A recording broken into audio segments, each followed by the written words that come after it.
The Johnson's Wax Program with Fibber McGee and Molly.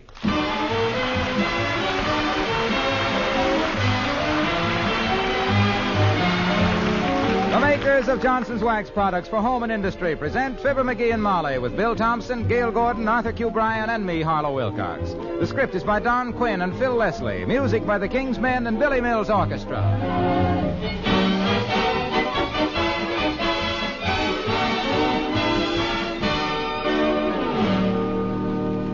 Your kitchen linoleum probably gets more steady wear than any other floor in the house, and yet it's so easy to keep it looking beautiful.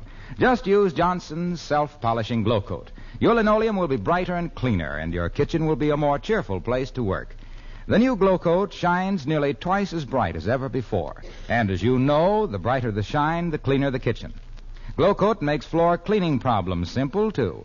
Dust, dirt, and spilled things can be whisked off a glow-coated surface with just a wipe of a damp cloth. Johnson's self-polishing glow coat protects your linoleum from wear and scuffing. That shining coat of hard, gleaming wax actually keeps your feet off the floor. You walk on glow coat, not on the linoleum. No wonder it makes the linoleum last longer. Make your kitchen brighter, more cheerful. Use Johnson's self-polishing glow coat to bring out the beauty of your home.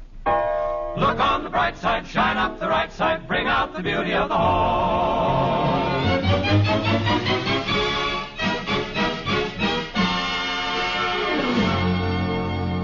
Did you ever get a circular in the mail that said, and I probably misquote, "We pay big money for old books"? Well, it's that sort of thing that has sent our Mr. McGee of 79 Wistful Vista pursuing many a wild goose. Listen to him now as we join Fibber McGee and Molly.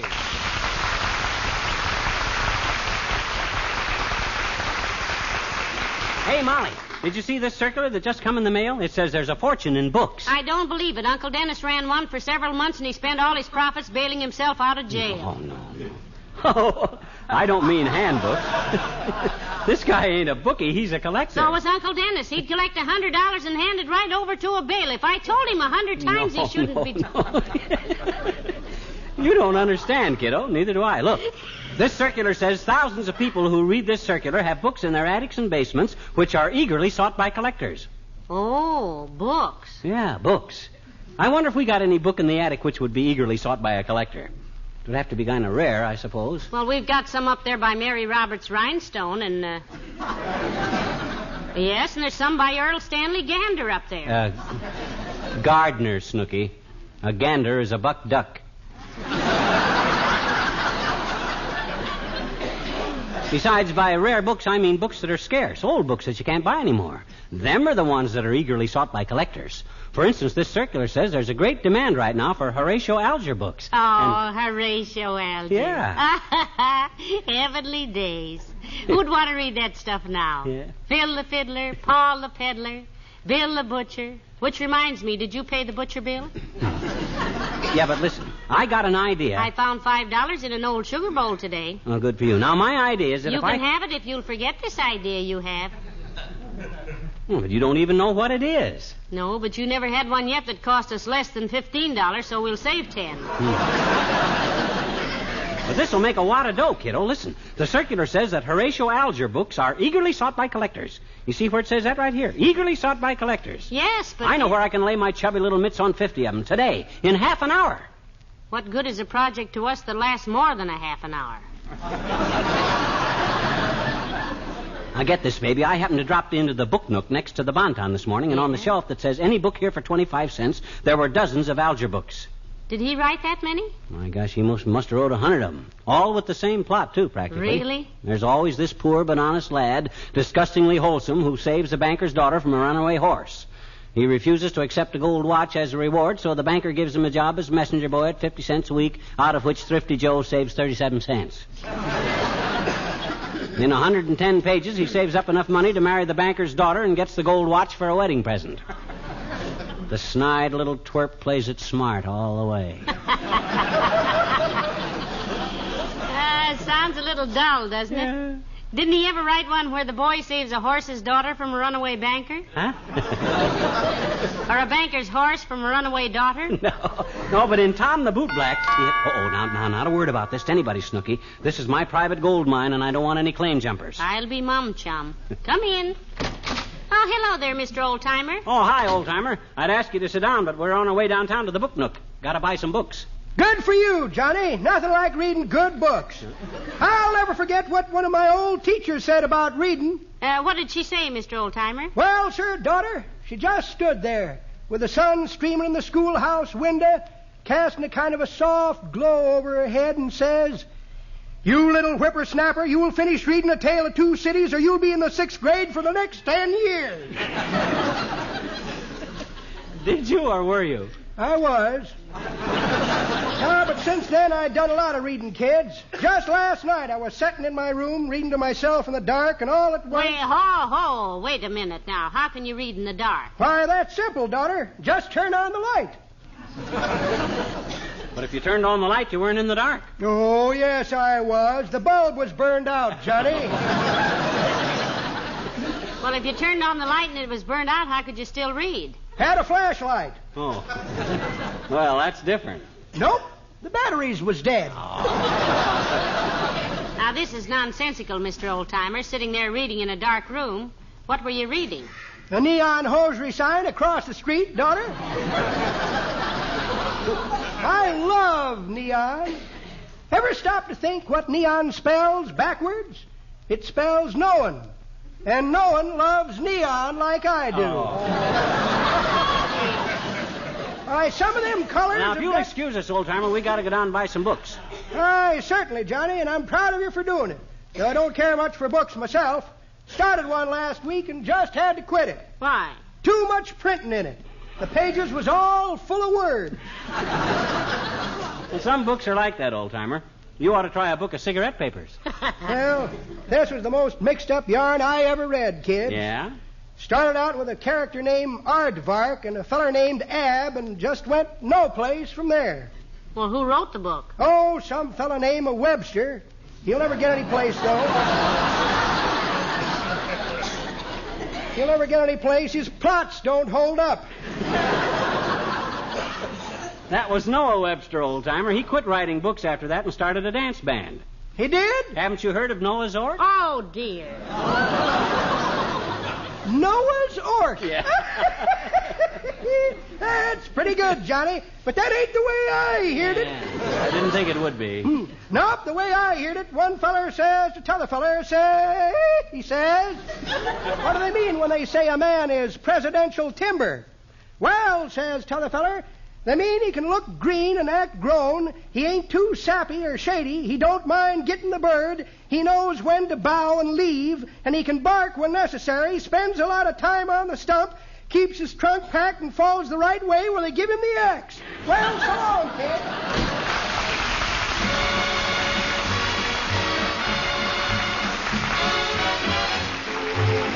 Billy Mills and the orchestra, and now is the hour.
Now, look, Snook. When we get in this book nook, we got to play it kind of cagey, see? We ain't the least bit interested in buying any old Horatio K. Alger books, see? Why, we are, too. That's why we came down here, to buy up all the old Alger books he had. Yeah, sure. That is what we come down here for, but we don't want the guy to know it, see? He'll hike the price on us. We got to act like we're not interested. Well, all right, but it seems a little dishonest. Huh? I'll probably blush every time he looks at me. You do that. You look pretty when you blush. That'll distract his attention off of me. Well, come on, let's go in. Heavenly days, look at all the books. Who writes all those things? Mm-hmm. We certainly haven't had that many secretaries of state. Now, let's just pretend we're browsing, kiddo. Why pretend anything? The proprietor isn't paying any attention to us. Oh, no. You slip a $10 book under your coat and start to walk out. He don't know we're here like MacArthur don't know he's being mentioned as a candidate. You try to take a book and McGee, look who just came in. Mr. Williams, the weatherman. Hello, Mr. Williams. Oh, hi, Foggy, old man. Hello, Mrs. McGee. Hello, McGee. If you'll pardon my saying so, it's lovely weather we're having, isn't it? Yes, it is, Mr. Williams. You a book lover like us, Foggy? Yes, in a way, McGee. I'm also an author of sorts. Heavenly days, an author. Well. You mean you wrote a book, Mr. Williams? Yes, I did. It was about an expedition I made 4 years ago to the interior of Africa, studying equatorial weather. Very adventuresome trip, too. Any trouble with natives, Fog? One of our members was boiled and eaten by cannibals. Oh. Yes, we buried his sun helmet and put a simple little marker over it. Stuart Jones, that was. How terrible. What did you write on the marker? Just one word. Stew. How about wild game, Foggy? Oh, we had some splendid ones, McGee. One night I was holding a full house, aces over kings. No. Oh, you mean animals.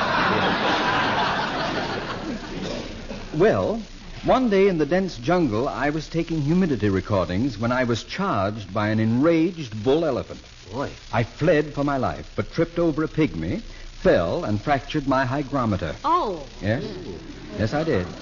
As I lay there helpless, I saw this huge bull loom over me, ready to stamp out my life. Well, I'd have grabbed his tusks and tried to throw the bull.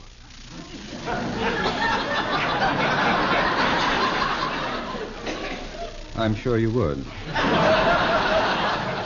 Oh, my goodness. What happened, Mr. Williams? What'd you do? Well, suddenly a strange look came into the elephant's eyes. Huh? Gently, he wrapped his trunk about me and carried me tenderly back to camp. Ah. He put me lightly down on the grass, and before he left, he stood over me a moment with tears in his eyes, and with the soft tip of his trunk, caressed a dewy button I happened to be wearing.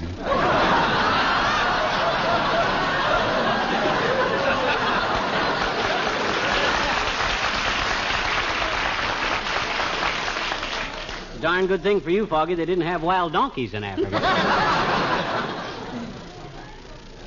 Yes. Well, I must be getting along. Good day, probably. So long, Foggy.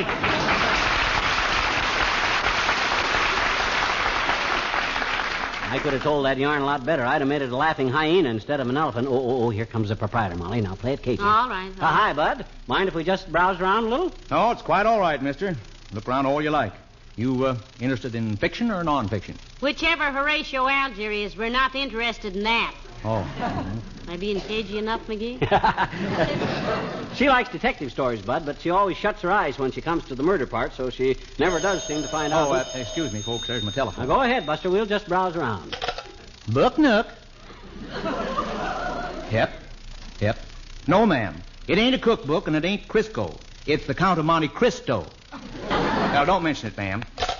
Sure get some dumb questions from folks. I'll bet you do at that, Bud. Hey, are all these books down on this table selling for 2 bits? Well, to tell the truth, they're not selling at all. But I'm asking 2 bits for them. Oh. Well, if you folks want anything, now you just holler. We will. Yeah. Oh, look, dearie, here's a whole pile of old Horatio Alger books, but who'd want any of those old things? Not us, I'll bet. No, we wouldn't want any of those Well, old. hello there, pal. Hi, Molly. Thought I recognized those voices. Oh, hi, Omaha. Hello, Mr. Wilcox. What are you reading? It's a Western story. It's called Roaring Six Guns by Ramrod Riggs. You ever read it? No, I don't believe so, Junior. I got a new one last week, though, but it wasn't what I wanted. He bought a book called Longhorn Steers, Mr. Wilcox, and it turned out to be a book on how to play the trombone. Well, this Ramrod Riggs really knows the Old West. I just got to where Tex Vanguard, the hero, knocks a man down for insulting the new school teacher in front of the Last Chance Saloon. Yeah, they all start out like that. He'll marry her on page 248. I doubt it very much. This is a man teacher. Oh, no. Town was too tough for decent women. I see. Shall I read you some of it? Well... No, thanks, Omaha. I don't Hey, think... just listen to this. This is real literature. Yeah? The motley crowd cowered before Black Pete's menacing guns as he shot two faro dealers and leered at Klondike Kate, the gambler's daughter. Suddenly, a calm, gray-eyed figure sauntered up to the bar, and a hush fell over the room. I know, Martha Graham. It was Tex Vanguard, U.S. Marshal from Dodge City, the terror of evildoers and bringer of law and order to the raw frontier. That's Randolph Scott. I'd know him any place. Suddenly, Black Pete's gun barrel rose, and Tex Vanguard found himself staring into the small, black, deadly tunnel which had snuffed out the life of your kitchen linoleum, can be preserved and beautified so easily with Johnson's self-polishing glow coat. What? Hey, wait a minute. Is that in there? Huh? Oh, excuse me. I'm using a Johnson's glow coat circular for a bookmark, and I must have jumped over to that. Oh.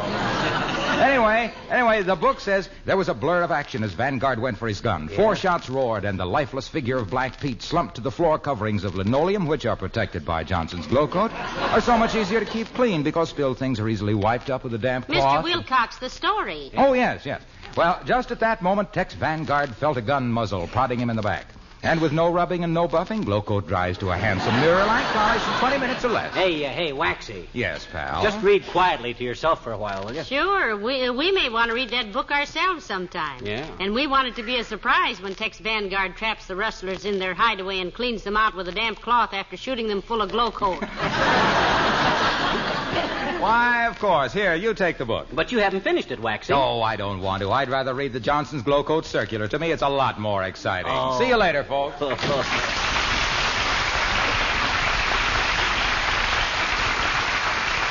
Hey, Molly, I got an idea. Yes? Look, you go to the other end of the store and start talking to the owner, see? Distract his attention so I can look over these Alger books. Too late, dearie. Here he comes. Huh? Oh, hey, Bub, these old Alger books are pretty junky looking. How much are they? Nickel apiece? Nope. 10 cents, mister. Oh. Frankly, they ain't worth it, but I can't handle them for any less. Hey, Molly, how about some of these old Alger books for a dime apiece? No, huh? we wouldn't want them. I should say not. Well, who would? Not me. But I'll take them just to give you more room on the shelves, Bud. Well, now, that's mighty neighborly of you, mister. Let me see. There's about 108 of them up there. You can take the whole lot for $10. $8. $9. $9.50. 10? $10.50. $11, and that's my last offer. Okay, $11. But you drive a hard bargain, mister. Well, I'll get some cord, bundle them up.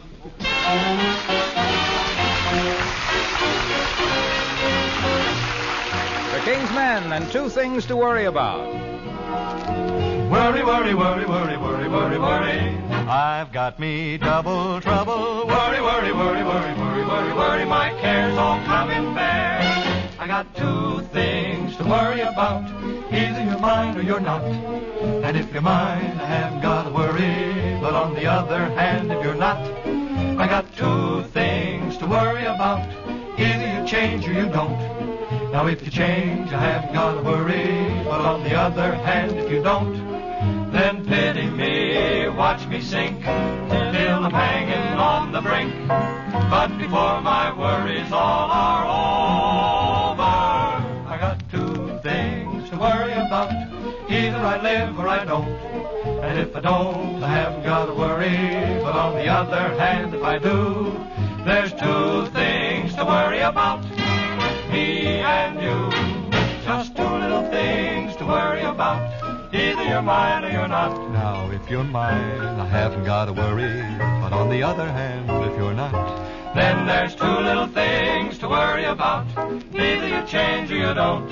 If you change, I haven't got to worry. But on the other hand, if you don't, then pity me, watch me sink, till I teeter on the very brink. And then before my worries all are over, there's 2 little things to worry about. Either I live or I don't. Now if I don't, I haven't got to worry. But on the other hand, if I do, I've still got two things to worry about. One's me, the other is you. Worry, worry, worry, worry, worry, worry, worry about me and you.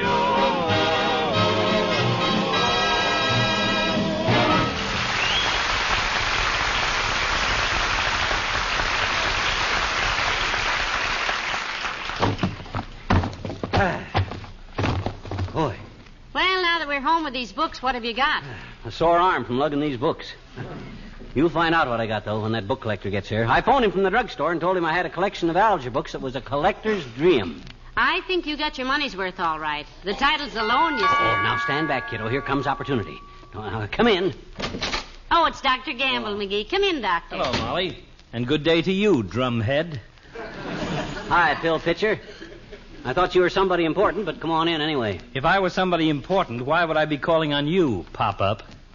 We thought you were a book collector, Doctor. He was expecting one. And why not? He's had every other kind of collector on his trail. Why, he's... Hey, where'd you get the pile of penny dreadfuls, Dreadful? I bought them, Fatso, at the Book Nook, next to the Bonton. There's a guy coming over here Let to me buy see these. those. Horatio Alger. You betcha. Great Scott, I haven't seen books like these since my kid days. You never had any kid days, and you know it. You were born at the age of 42 with a gold probe in your mouth, and you've been...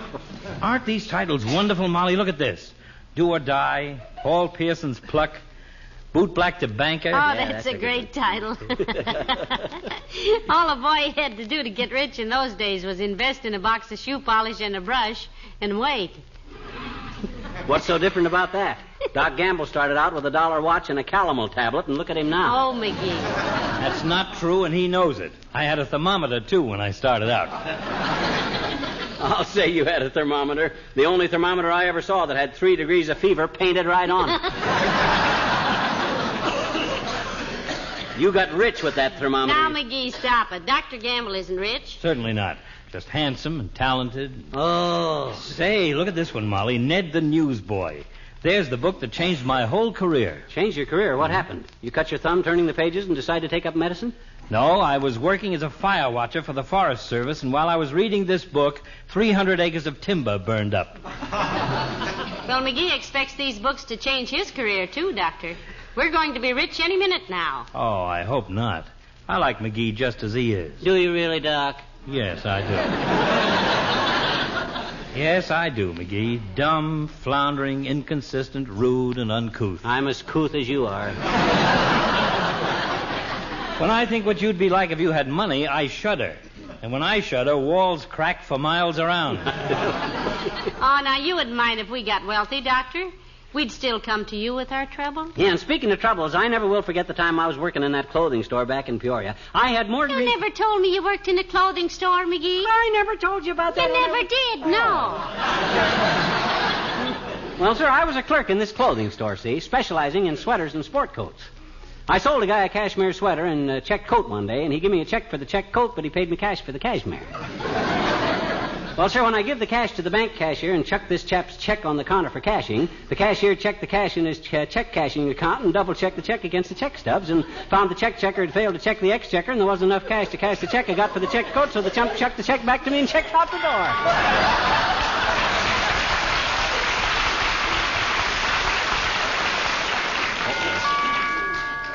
This must be the guy. Remember now, we don't want to part of these books, Molly. Make him bid 'em up, see? All right, come in. Good day. I'm looking for a Miss Fibber McGee, incredibly enough. Come right in, Bud. I'm Fibber McGee. Thank you. And this is my wife, Mrs. McGee. How do you do, I'm sure. And this is Dr. Gamble, Bud, in case you ever want your appendix taken out and a scar left on your tummy that looks like you've been hit by a road scraper. How do you do, sir? I've heard a lot about you, Doctor. I'm K. Stanley Flyleaf, the book collector. Oh, yes, I've heard of you, too. One of the country's leading bibliophiles. Let him show you his bibs and files later on. We got business here. You are the gentleman who called me and said he had a selection of Algers? Oh, yes, he's the one, all right, sir. There they are, right there on the table. Ah, yes. If you don't mind while I... Oh, sure, help yourself. Oh. Huh? These are not first editions. What? In fact, none of them is. What's that got to do with it? They're Horatio Alger books, aren't they? Oh, certainly, but I can pick Algers like this up in any bookstore for 3 cents apiece. These are worthless. Oh, but he thought... I rather doubt it, madam. And I'm sorry we wasted each other's time. Good day, sir. Good day, Doctor. Good day. Been nice knowing you. Hey, watch out for that doorstop, Bud. It's right in the door. You'll fall. Oh. Doorstop. Heavenly days. I'm so sorry, Mr. Flyleaf. Are you hurt? No, he isn't hurt, are you, Flyleaf? Are you hurt, Flyleaf? What's he staring at? That old book we've been using as a doorstop. What's wrong, Bud? I say, why didn't you show me this? Why? This is a first edition of Uncle Tom's Cabin. Harriet Beecher Stowe. Very rare. Will you sell me this? Sell that? Of course not, Bud. We need that book. We lean it against the door to hold it open whenever we don't want to... Oh, but it's worth $200, McGee. What? $200? Oh, just make out the check to F. McGee, Bud. For that kind of dough, I'll lean against the door myself.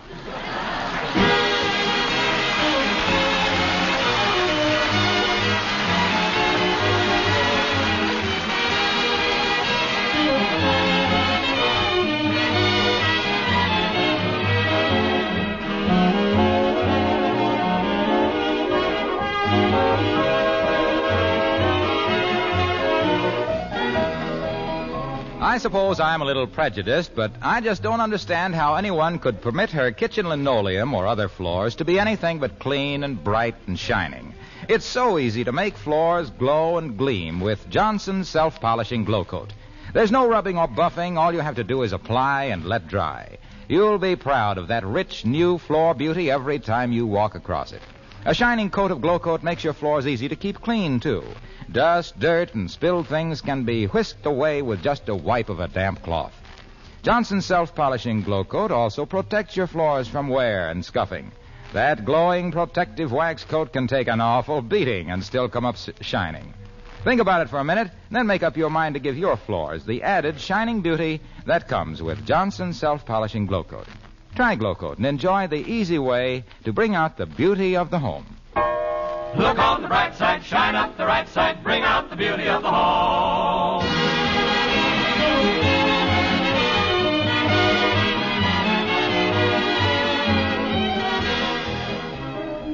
Oh, these Alger books are wonderful, McGee.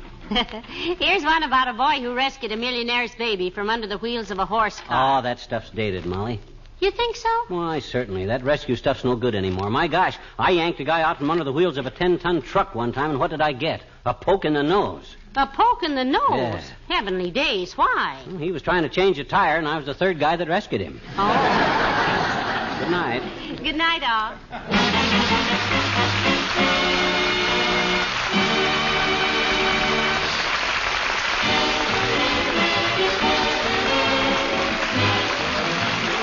The makers of Johnson's Wax Products, Racine, Wisconsin, bring you Fibber McGee and Molly every Tuesday night. Be with us again next week, won't you? Good night.